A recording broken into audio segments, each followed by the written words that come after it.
Samuel's story really for us started when he was 10 years old, and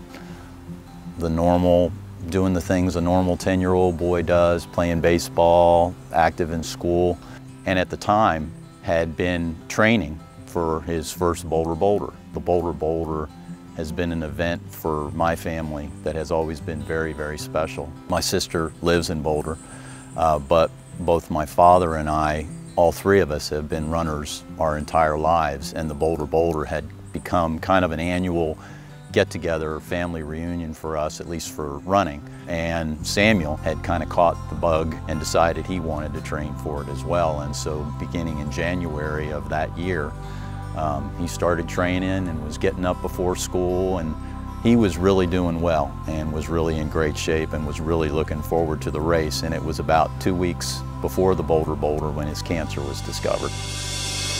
A rare soft tissue childhood cancer. It's called rhabdomyosarcoma, what turned out to be about a golf ball sized tumor removed from his lower abdomen.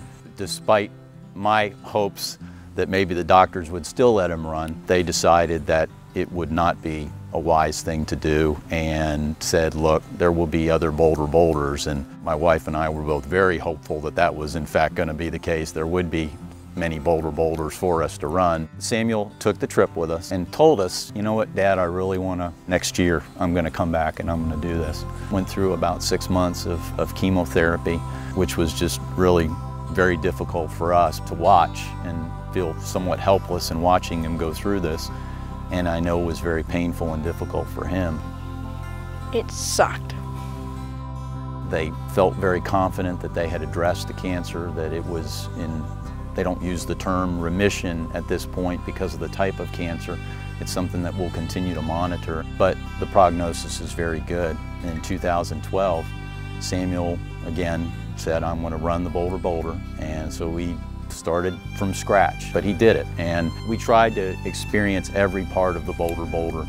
I remember there were people with sprinklers and hoses and stuff, and they sprayed everyone. And I remember running into Folsom Field.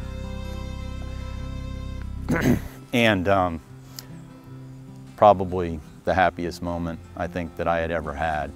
And I was just so proud of him and just so relieved that he had gotten to a point where doing something like this was realistic, that he could be the kid that he wanted to be and do the things that he wanted to do. But a race like Boulder, especially being on Memorial Day, and it's about celebrating life. I don't think you could ask for a more special experience than to be able to run it with your family. That's my Boulder story.